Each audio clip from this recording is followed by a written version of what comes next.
ატენის სიონი, მე-7 საუკუნის პირველი ნახევრის ჯვარ-გუმბათოვანი ტაძარი.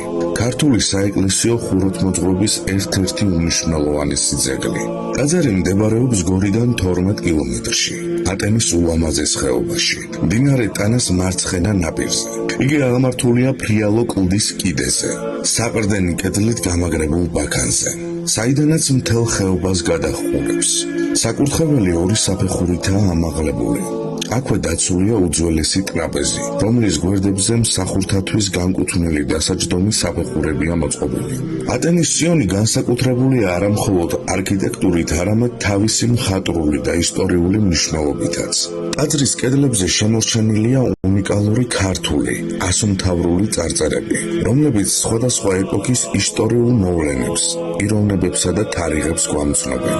ეს წარწერები ფასდაუდებელ წყაროს წარმოადგენს საქართველოს ისტორიის, კულტურისა და ქართული მწერლობის კვლევისათვის. 1968-1975 წლებში ტაძარს მნიშვნელოვანი სარესტავრაციო სამუშაოები ჩაუტარდა. მოგვიანებით კი აღდგა მისი გადახურვა და გაიწმინდა კედლის მხატვრობა, რამაც ამ უნიკალური ძეგლის შენარჩუნებას შეუწყო ხელი. დღეს ატენის სიონი არა მხოლოდ ქართული ქრისტიანული კულტურის გამორჩეული ძეგლია, არამედ ცოცხალი მემკვიდრეობა, რომელიც უკვე თითქმის 14 საუკუნეა ატენის ხეობაში, საქართველოს სულიერ და ისტორიულ დიდებას მოწმობს. მოგესალმებით, ვიმყოფებით ატენის სიონში.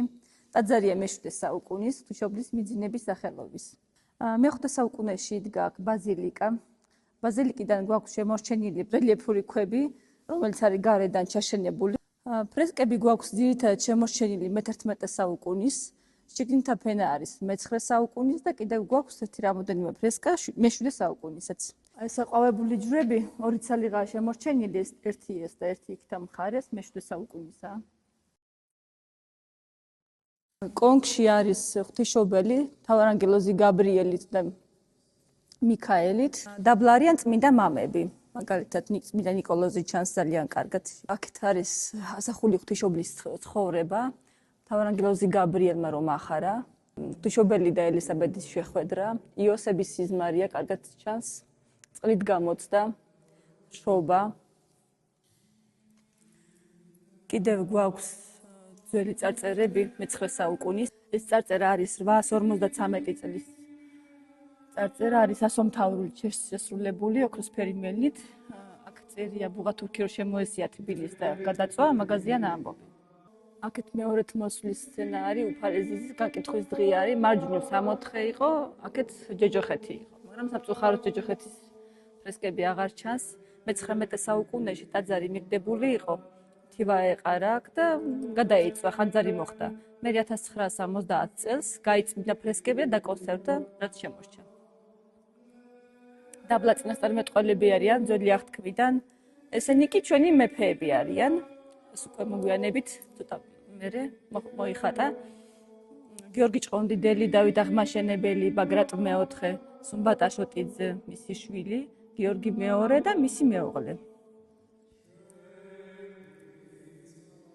აქ გვაქვს საინტერესო წარწერა. ეს წარწერა არის მე-11 საუკუნის შუა ნახევრის.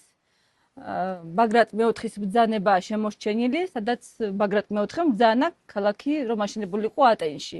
ატენი იყო ქალაქი მე-17 საუკუნემდე. აქ დაბლა გადიოდა სავაჭრო გზა, გადადიოდა ეს გზა ბორჯობაკურიანზე, სავაჭრო გზა იყო. ქალაქი იყო ძალიან ძლიერი იმ დროისთვის. მე ვარ პაატა ბესტავაშვილი. 1974 წლიდან ატენის სიონის გიდი. ამ პერიოდში მუშაობდნენ საქართველოს ისტორიის წყაროების კომისია, აკადემიკოს ზაზა ალექსიძის და გუნა აბრამიშვილის ხელმძღვანელობით და ამ ექსპედიციებში მიღებული მონაწილეობა.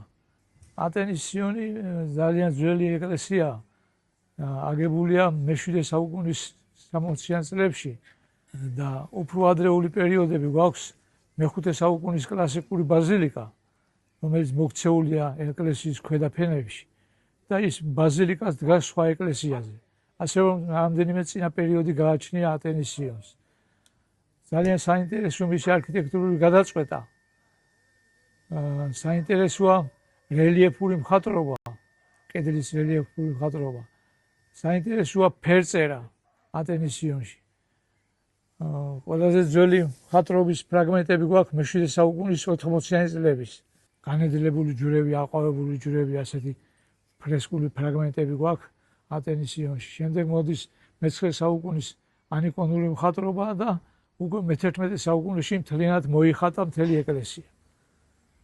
ეს წყინვალე პერიოდია მე-11 საუკუნის 90-იანი წლების დავით აღმაშენებლის მეფობის პერიოდშია გაკეთებული. წყინვალე არის აგრეთვე ატენი გარდა რელიეფური მხატვრობისა და არქიტექტურისა ძველი წარწერებით. გვაქვს ათასობით წარწერა. გვაქვს ხასომთავრული, ნუსხური, მხედრული, ბერძნული, სირიული, არაბული, ებრაული, სემიტური, საშუალო სომხური წარწერები. ისე რომ პალეოგრაფიით, ხელნაწერებით ატენი ძალიან საინტერესო ეკლესიაა. ყველაზე ძველი წარწერა გვაქვს 680 წლის. ეს არის ვარაზ მამფალის წარწერა. მე-7 საუკუნის 80-იანი წლებით თარიღდება და ძალიან საინტერესოა ეს წარწერა. შემდეგ გვაქვს ყველაზე უძველესი მხედრული დამწერლობის პირველი ნიმუში ქართულ ხელნაწერთა ისტორიაში. გვაქვს ყველაზე უძველესი ნუსხური, რომელიც 711 წლით თარიღდება. ძალიან საინტერესოა, რომ მე-8 საუკუნის 10-იან წლებში ნუსხური დამწერლობის პირველი ფრაგმენტი ატენის სიონში ინახება.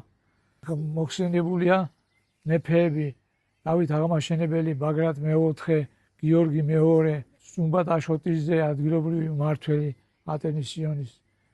ისე რომ რელიეფური მხატვრობის გარდა საინტერესო არის საერო პირების პორტრეტებითაც.